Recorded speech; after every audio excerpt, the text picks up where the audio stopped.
Today I will talk about the behind the right door, the emergency radiographer in the trauma bay.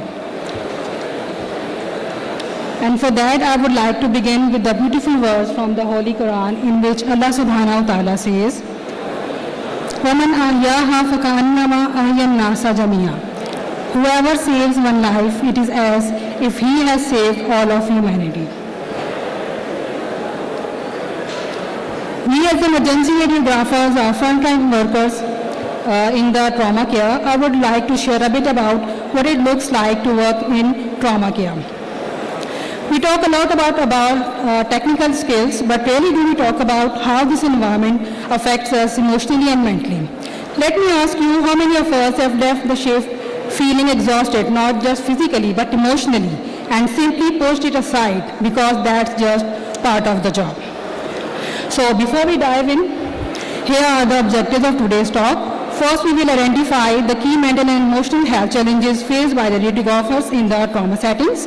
Then we will assess how specific stressors like shift work, exposure to trauma, and communication struggles impact our well-being. Finally, we will explore some practical strategies to build resilience and support mental health both individually and as a professional.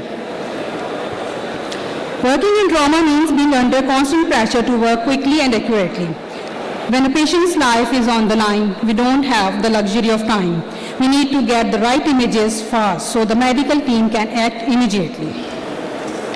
It's a tough balance because moving too slowly can delay critical treatment, but rushing can risk mistakes.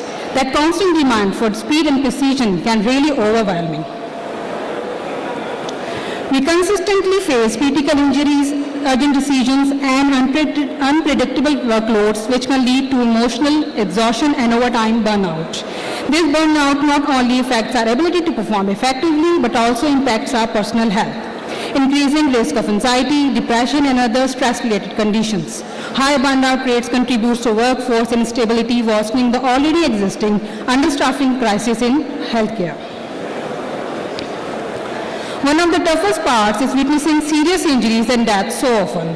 These experiences leave lasting emotional scars, and many of us carry this trauma silently without formal psychological support. Sometimes it feels like we are expected to just keep going, even when what we have seen stays with us long after the shift ends. Working in the trauma bay often means dealing with very limited space. When patients are unstable, getting them positions just right for imaging becomes a real challenge. We have to be patient and skilled to work effectively in those tight, unpredictable conditions. Radiation safety is always in our mind. With so many people around and the urgency of the situation, we have to be extra careful, not just for our own safety, but for everyone else in the room. Sometimes after seeing so much, it feels like our emotional capacity is full, like we are overwhelmed and can't process new feelings properly. That is emotional saturation. Repeated exposure to graphic scenes sometimes lessen our emotional responses, helping us stay focused, but potentially reduced empathy means desensitization. Even though we don't experience the trauma directly, witnessing others suffering can deeply affect our mental health, and that's something called vicarious trauma. We work irregular shifts, nights, long hours, and sometimes unpredictable schedules that disrupt our natural body rhythms and impact our mental health and physical health. Chronic fatigue leads to mood disorders, anxiety, and depression. We are the part of trauma team working closely with emergency physicians, surgeons, and nurses. Our role requires precise communication, maintaining image quality, and ensuring patient safety. Rapid communication and image transfer to PACS are part of our workflows. Despite being integral to diagnosis, we often feel underappreciated. This lack of recognition affects our morale and job satisfaction, sometimes leading to feelings of stagnation, and an achievement can make us question if our work hard really matters. As professionals in trauma work, we all know too well the toll it can take. There are days when it feels like there's hardly any time left for ourselves, like rest, family, hobbies. The things that help us recharge often take a back seat.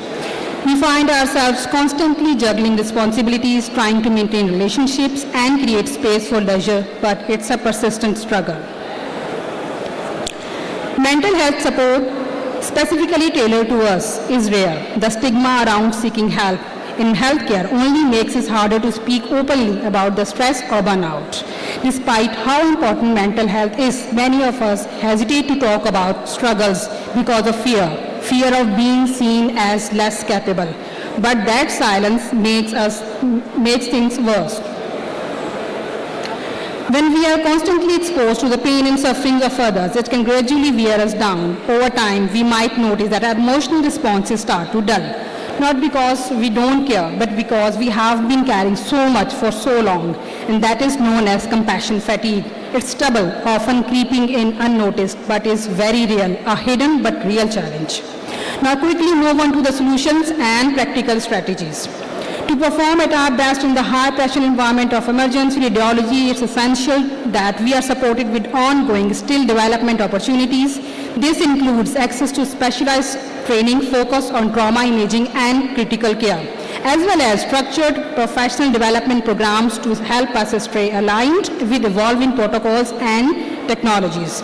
Regular simulation trainings and mock drills should be integrated into our workflow to strengthen both technical accuracy and decision-making under pressure. Furthermore, support. Thank you very much.